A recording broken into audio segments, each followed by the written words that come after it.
Hello everybody, I am Conquering History Games and welcome to one of the rarer video types on my channel. Today is going to be a New Japan Pro Wrestling prediction video, which I want to get up before the first day of Wrestle Kingdom 14. If you're somebody who is not interested in pro wrestling, then basically if you're here to watch my game content, this is not a video for you, but feel free to stick around if you want.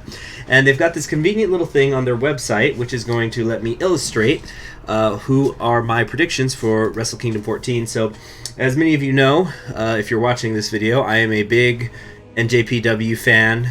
I've been catching Wrestle Kingdom every year for years, although these days I can't watch it live. I'm usually working or doing something else. But anyway, let's just go into they have these little poll things here, and we're going to go step by step through them. First up, the IWGP US Heavyweight Championship match, which will be contested as a Texas Death Match. As far as I know, this has not been specified what that means. The Texas Death Match has been sometimes entailed certain specific stipulations, but I've got the feeling that this just means that it's a no disqualification match. So we have as our current champion Lance Archer, who was, by the way, if you're watching this, I'm assuming that you already know who these people for the most part are, so I'm not going to go into a ton of detail. Anyway, so we've got Lance Archer, who's from Suzuki-gun, who's the current champion, against John Moxley as the challenger. Now, John Moxley had been the United States champion before, but he had to vacate the belt because there was the flooding that was going on in Japan when he was going to have that rematch, the no DQ match against Juice Robinson, who is kind of one of the probably one of the most important figures that is in this Wrestle Kingdom weekend in terms of what's going on exactly. So whoever wins this match obviously will receive the United States Championship and is then going to be facing him the next day on January 5th, again for the title. So there's going to be a guaranteed 2 U.S. Heavyweight Championship matches here. So I think that the key here was that John Moxley, when he attacked Lance Archer, when he made his return to New Japan, and of course he was saying he never lost the belt, and that's true, he never did lose the belt. He also attacked Minoru Suzuki, and I don't think people are talking about that enough. Now, Moxley has gone on record saying that his favorite match of all time, the one that he's watched countless amounts of times, is the Suzuki versus Tanahashi match from, I think it was 2012, October of 2012, or I think that's what it was. Anyway, oh gosh, I should know what that is. They've had so many matches over the years. The point is, there's no way that Moxley is going to leave New Japan without getting a match in with Minoru Suzuki, and I think that they're going to end up doing it this weekend since Suzuki currently is not scheduled for any singles matches.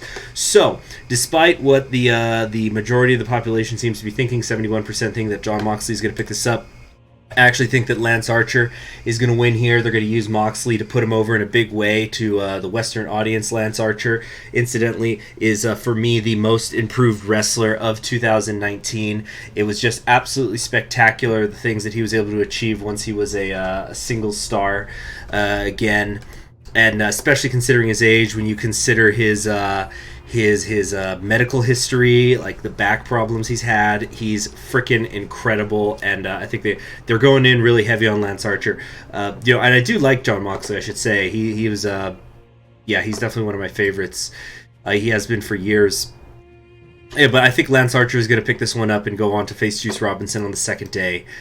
And Moxley is going to have other plans. He's going to end up being in a match against Minoru Suzuki the next day.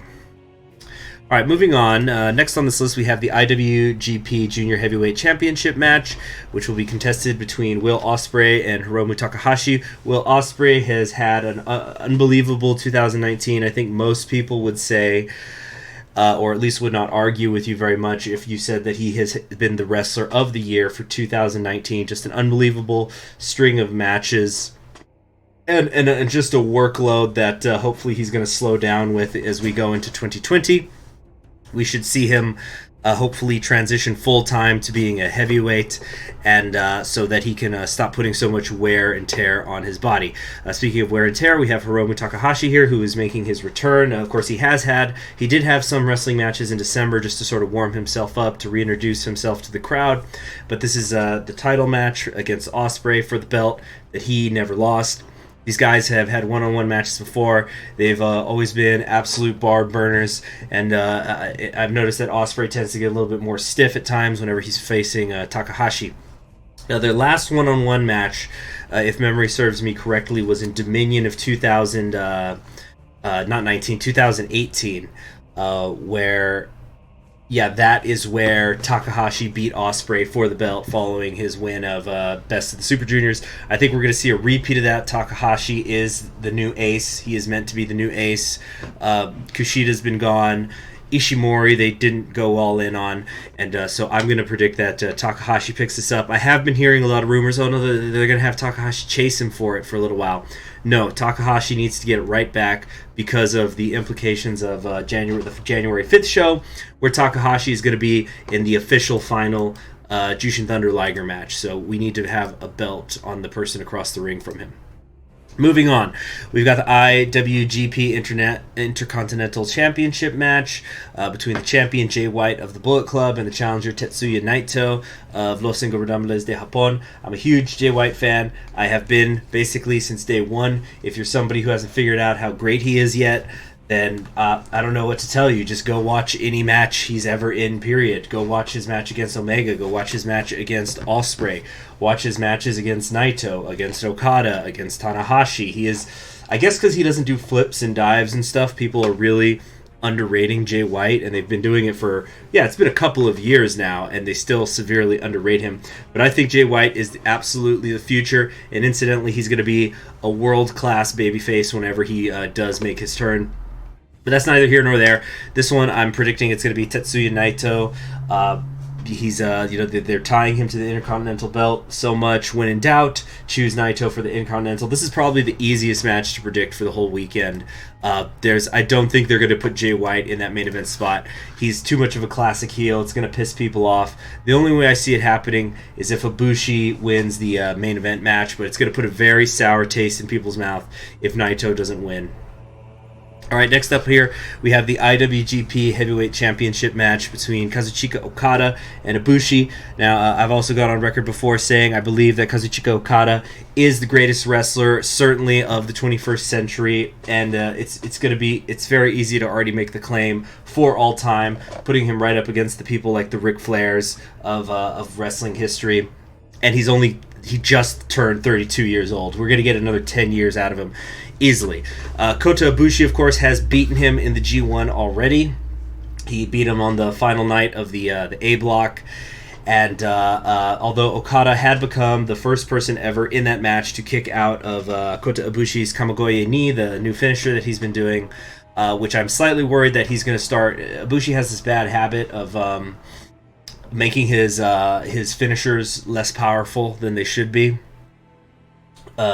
He lets people kick out of them a lot, so I hope it doesn't start to become a habit. I'm fine with Okada kicking out. I'm fine that Evil kicked out, because if you keep it limited to them, it puts Evil over in a big way. And they've been doing a good job, I think, of setting up Evil as somebody who's an any given Sunday kind of guy, where he can beat anybody when the time is right. Anyway, but I think Ibushi is going to lose here. Ibushi did just sign a formal contract, but he's going to be around for a while.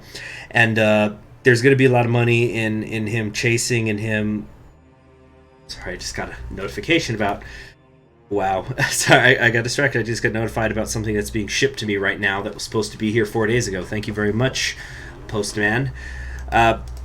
Anyway, I think Okada's going to win this. He's got to go in on the last night as the main event. He's going to put Ibushi down. He's going to put him down hard.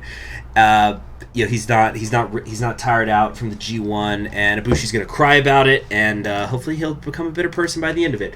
Incidentally, let's go over the undercard. I should have done that first. I'll pull this up in the other tab real quick here. We'll go to cbssports.com for the full one. Okay, so undercard, sorry I didn't do this earlier.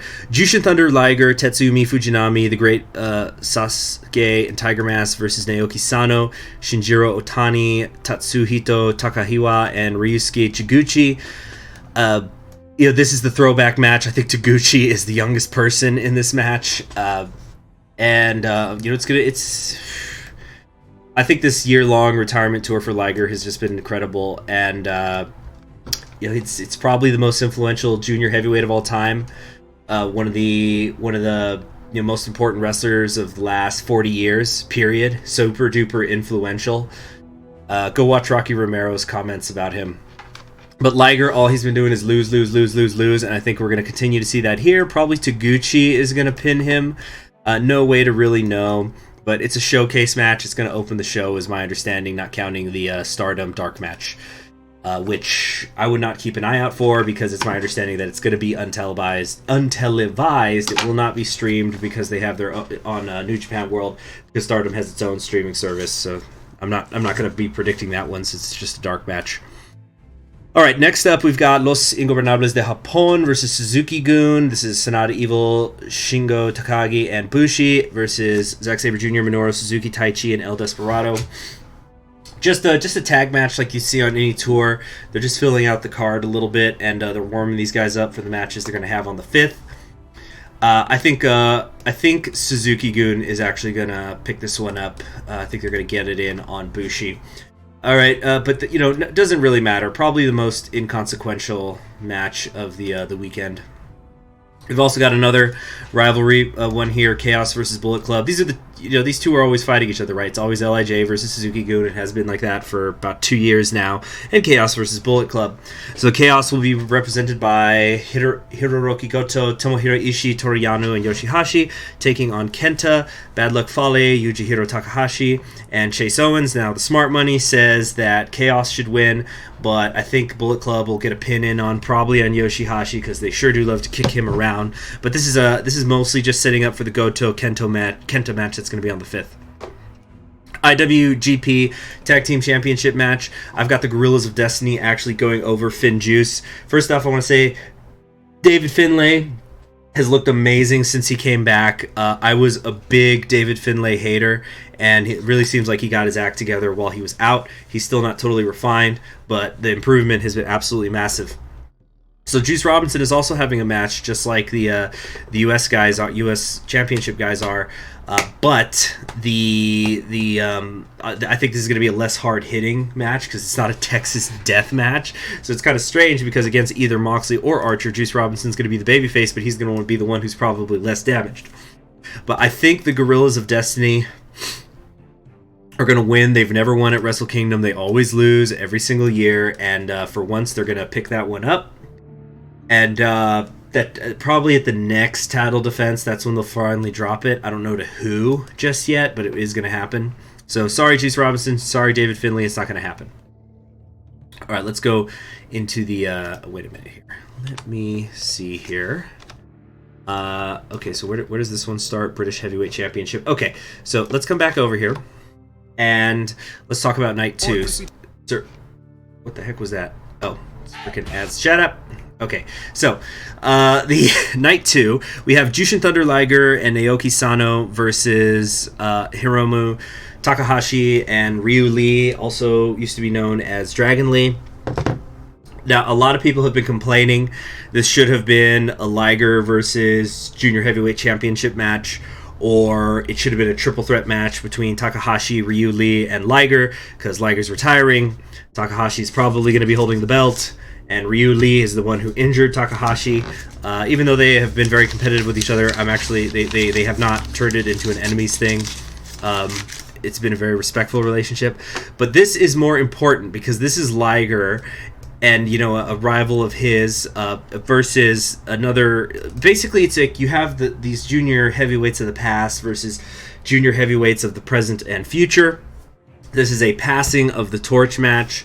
I think it's pretty obvious. I think Takahashi is going to get the pin here. I think it's going to be a terrific match, though. Liger's definitely not retiring because he can't go anymore. He's basically retiring because he feels he can't keep up anymore, but he's still been very, very good, of course. And that'll be it. That's it. That's Liger's final match, and this will be the moment in time. Sad to see him go, but at least when we think about how some wrestlers' careers have ended, I think a year-long happy retirement tour is a pretty damn good way to go out.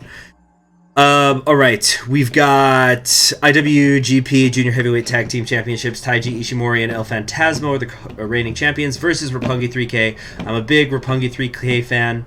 I'm a big fan of, Chaos is my faction, easily. Sho and Yo are very cool. So I think that Roppongi 3K is going to pick this one up because they are just a almost indomitable tag team in the junior heavyweights. But really, I almost don't care because I am so much more concerned with Sho and Yo's individual careers moving forward. Last year, they both opened strong with some good matches in the Best of the Super Juniors where they were in opposite blocks once again. But they ended up having, I personally think, very bad overall tournaments. Sho in particular, I'm trying to remember who kicked out of his finisher first, but basically people started to kick out of the shock arrow, and then when frickin' Titan kicked out of it, I went, oh my god, this is not happening. Like I've felt that he needs to get a new finisher for a long time because I personally think the shock arrow is a little bit dangerous. I'm not a fan of cradle pile drivers, and that's why I hate that that shitter Chase Owens uses it. He's gonna hurt somebody one day. And so I think Roppongi 3K is going to pick this up because of course they are, but I really want them to have good successful singles runs and either be in the same block at this year's Best of the Super Juniors or preferably meet in the finals. But they got to get it together as singles wrestlers. All right, so I think the British Heavyweight Championship was over here now, so let's go into that. Okay, we've got Zack Sabre Jr. from Suzuki-gun versus Sanada from LIJ. This is one that I've really gone back and forth about. These two actually, I think, have very good chemistry with one another. They've had a few matches in the last year. In fact, they've had so many that I missed one. Zach, they had a match the Friday before the G1 Climax show in Dallas for 2019. And I didn't know that, or I didn't know that, or I didn't watch, or I forgot. I'm not sure what happened, but in my predictions, because I make bets, me and my friends will bet on the G1. I had Zack Sabre Jr. going over Sanada, but I didn't know that he had beaten him the Friday before, so Sanada got his win back during the G1, and I was actually quite annoyed because they did it via a bridge. So this is a tricky one because I think Zack Sabre Jr., he's been the consummate British champion. He's held it basically forever by this point.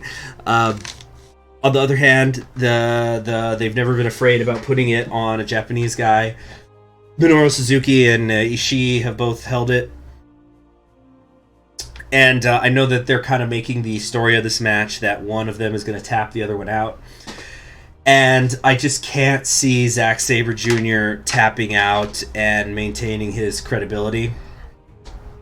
So I now have to talk about what I think is going to happen. Not that I'm saying it's necessarily what I want to happen. But what I think is going to happen is Naito is going to end the night as the world champion and Intercontinental champion, and then to absolutely put the cherry on top, every single member of LIJ will be holding a belt by the end of the night, and he'll do the roll call, and they'll be completely covered in gold. So for that to happen, Sanada's going to have to win his match. Now that's really unusual. New Japan tends to try to evenly distribute the belts, but there is precedent for an enormous amount of the belts all to be held by one faction. For example, 2 years ago, by the end of Wrestle Kingdom 12, by the end, Chaos held virtually every belt in the company. And so I think what we're going to see is that happening again with LIJ. So even though if we were to look at this match in a vacuum, I would say it's Zack Sabre Jr.'s. I think it's going to be Sanada. So this also kind of, my explanation there sort of gives away some of my other predictions. All right, next up, Never Openweight Championship. I'm going to throw it out there. I think Kenta has kind of sucked in the ring since he's been back. I'm not blaming him. I'm sure he's a good guy, but he's broken. He's had too many surgeries. He's gotten too old too fast, and he just can't go in the ring anymore. And when even Ishii is just dragging out a good match instead of an unbelievable match from you, you've got problems. Now, Goto's great. Kenta's great. They both have the connection with Suzuki. I'm talking about the chemistry between these two. And yeah, Kenta talks a lot of shit. I'm talking about in the ring here. I think this is going to go to Goto. I have heard people saying it's going to be Kenta, and then Shibata will come back and take it from him at the next pay-per-view or like Genesis maybe.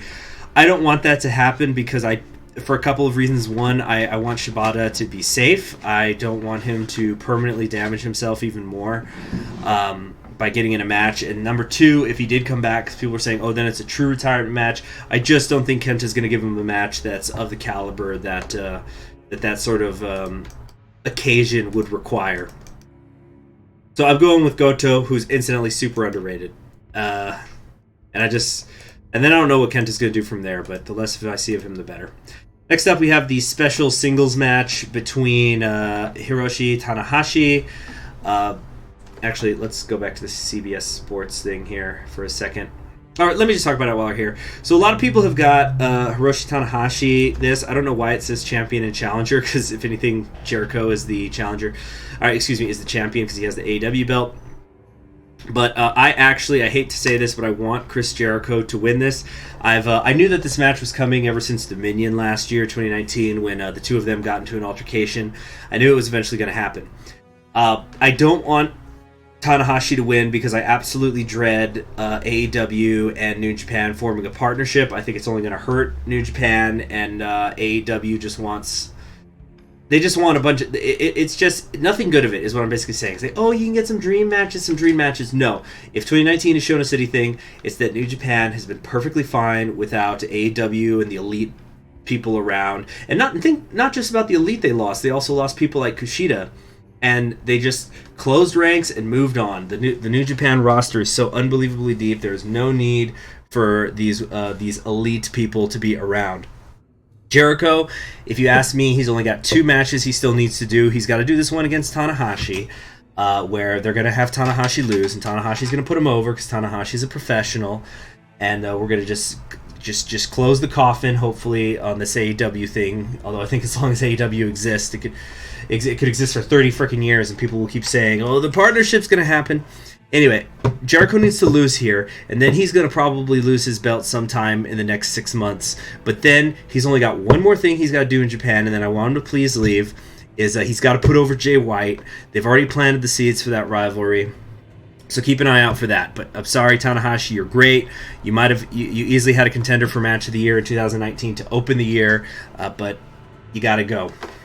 You gotta lay down for this one for the good of the company, and he's always been a company guy. All right, a couple more matches to go into here. We've got next up the loser of the Okada Ibushi versus loser of White Naito. I have already said I think it's gonna be Okada and Naito. They haven't had that a match in 2 years. This is what's gonna get them to sell out. Actually, it's my understanding that Tokyo Dome has already sold out, or at least everything they had available had sold out, and they're opening up some spaces at the last minute right now because there's people buying. Because I guess that's a big thing in Japan is people will buy the day of. So it's going to be Ibushi versus Jay White, G1 Climax Finals rematch. Jay White goes over. They're high on Jay White. They should be high on Jay White. Ibushi can afford the 2 losses. If anything, it's going to let him do a comeback story. And so that'll be the story of 2020 is Ibushi trying to crawl his way back up. And it keeps Jay White looking strong because Jay White's the leader of the Bullet Club and he needs to. Finally... And also, I've been hearing rumors that whoever wins this will be the number 1 contender. I don't think so, personally, but we'll see. I don't think it's going to happen, though. I don't think this is a number 1 contenders match. Finally, we got IWGP Heavyweight Championship versus IWGP Intercontinental Championship. Winner of Okada Ibushi versus winner of White Naito. It's going to be Okada versus Naito. Gosh, how many matches have they had together now? 14 over the course of their careers. It's their first one-on-one in 2 years. And it's the rule of 3. It's just like when Okada was going over Tanahashi. It was just like when Naito was going over Nakamura. 3rd time's the charm.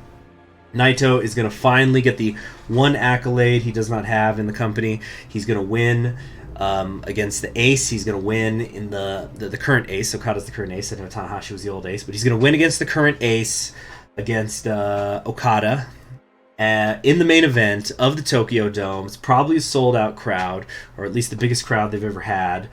And... It's not, and to make it extra special, because it won't be the first time that he beat Okada for the belt, because he did it, at Genesis, like 3 years ago. They're going to also, 3 years ago, or, oh my gosh, the years go by, it's like that Shin song, the years have been short, but the days are long. So Naito, he's going to also have the 2 belts. And oh shoot, it's not on here. But why is it not on here? Did they not? Are they not doing that match? But anyway, there's also supposed to be the 6-man match. So essentially, by the end of the night, Naito is going to hold the. Oh, I'm also forgetting. Yeah, Archer Moxley. Juice is going to win this, and that's fine because he didn't win the. Sorry, I'm all scrambled up. Juice is going to win the United States Championship off of Archer. I don't think they want to have Moxley be a one-day champ either. There's going to be a Moxley-Suzuki match in here too. I think Moxley goes over. So Juice Robinson is going to win the belts. The reason why he's going to win the U.S. belt but not the tag belt is because they don't want to dilute the specialness of Naito holding 2 belts at the end of the night by having Juice have it done it earlier in the night. So they're going to establish this narrative, like, you see how hard this is to do? Also, the 6-man, you're going to have Shingo, Bushi, and Evil. They're going to win that. So they're going to have their belts. Sonata's going to have a belt. And yeah, Takahashi's going to have a belt, and then Naito's going to have 2 belts. He's gonna be Naito 2 belts. He's going to do the roll call. So they're going to hold the 6-man never open titles. They're going to hold the junior heavyweight title, the main heavyweight title, the Intercontinental title, and the British heavyweight title all at the same time. And did I forget somebody? No, I don't think I did. And then we go into a new era in 2020. No, it's really hard to predict what's going to happen next. That's why New Year's Dash is always an important show to catch. I always tell people, it's like, when it comes to New Year's Dash, you gotta watch it the whole way through, because there could be just some random undercard match between people and it ends up being a match of the night or something, but also huge angles for the next year will suddenly happen. So that's my full predictions for Wrestle Kingdom. Oh my gosh, it's almost a half-hour long video. It is a lot to cover. Yeah, I'm going to be, having said that, I am going to be personally rooting for my Chaos guys because I like to keep it kayfabe, and if Naito wants it, he needs to earn it. I've always been an Okada guy, and I'm also a Jay White guy, and boy, when they fight, it hurts me emotionally, you know? Anyway, thank you for joining me on Conquering History Games, and to the couple hundred of you that watch these whenever I do these predictions, I hope that you enjoyed it, and let me know what your predictions are down below. Have a wonderful day. Goodbye.